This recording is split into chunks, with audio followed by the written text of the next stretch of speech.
कि हम अपने हाथ को देखकर कैसे बता सकते हैं कि हमारी विवाह जो होगा जल्दी होगा, लेट होगा या क्या रीज़न हो सकता है। तो देखिए ये वीडियो इसी चीज़ के ऊपर है। कुंडली का यहाँ मैं कुछ नहीं ले रहा, सिर्फ और सिर्फ आपकी हस्तरेखा।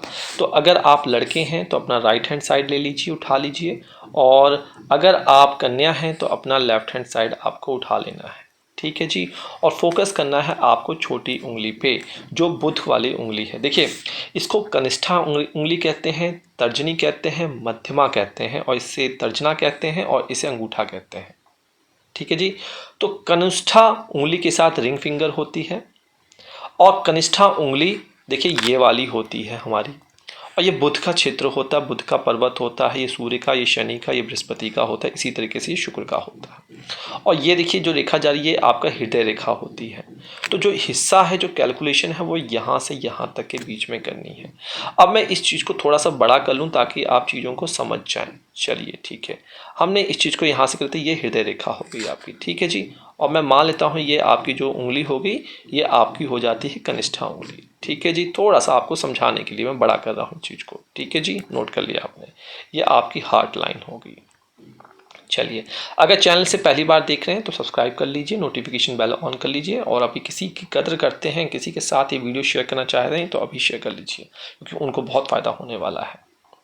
तो कनिष्ठा उंगली और हृदय रेखा के मध्य संपूर्ण आयु जो होती है, जो पूरा का पूरा डिवीज़न होता है, 60 ईयर्स का होता है। ठीक है जी, 60 ईयर्स का होता है। अतः जातक के विवाह के संदर्भ में फलादेश करने के लिए इसी सिद्धांत को अपनाना होगा, 60 साल का बैरियर। यदि विवाह रेखा, क्योंकि विवाह रेखा यहाँ से जाएगी, ये विवाह रेखा यहाँ से निकलेगी, देख सकते हैं आप, एक किसी की पतली हो सकती है, किसी की यहाँ पे हो सकती है, किसी की बीच में हो सकती है, इस तरीके से ये रेखाएं होती हैं। ठीक है जी। तो विवाह रेखा जो होती है यहाँ से निकलती हैं। किसी की तिरछे इस तरीके से वी शेप बन जाता है, किसी पीछे तरीके से बन जाता है। वो सब कुछ हम आने वाली वीडियो में बताएंगे, और कुछ हमने बता भी रखा है, आप प्लेलिस्ट सेक्शन में हस्तरेखा के देख सकते हैं। यदि विवाह रेखा कनिष्ठा उंगली और हृदय रेखा के ठीक मध्य स्थित है, मतलब कि इस वाली उंगली से इस हृदय रेखा के जस्ट सेंटर में स्थित है, यहाँ पे एकदम सेंटर में स्थित है, तो जातक का विवाह 30 वर्ष की आयु में होता है। 30 ईयर्स ऑफ एज में विवाह के योग बन जाते हैं। इसको नोट कर लीजिए आप। नोट कर लिया। दूसरी बात, विवाह रेखा, जो ये विवाह रेखा है, हृदय रेखा के जितना अधिक नज़दीक होगी, मतलब अगर मान लीजिए यहाँ पे हो, यहाँ पे हो, जितना अधिक नज़दीक होगी, जितना नीचे की तरफ होगी हृदय रेखा के, उतनी ही शीघ्र आयु में जातक का विवाह होता है। लेकिन ध्यान रखिएगा, इसके ऊपर कोई क्रॉस के साइन, कोई मैशेस ना पड़े, कोई यहाँ पे जाल ना पड़े। अगर ये पड़ता है तो उसमें विलंबता आती है, छोटी एज में भी तलाक के योग बन जाते हैं। और जितना अधिक ये विवाह रेखा, जितना अधिक कनिष्ठा उंगली के नज़दीक होगी, जितना अधिक यहाँ पे होगी, और जितना अधिक इसके बीच में डिफरेंस होगा, उतना ही जातक का विवाह देरी से होने का योग बनता है। और ये रेखाएं देखिए 60 महीने में अपना रूप और रंग चेंज करती हैं, हर 6 महीने में, माफ़ कीजिए।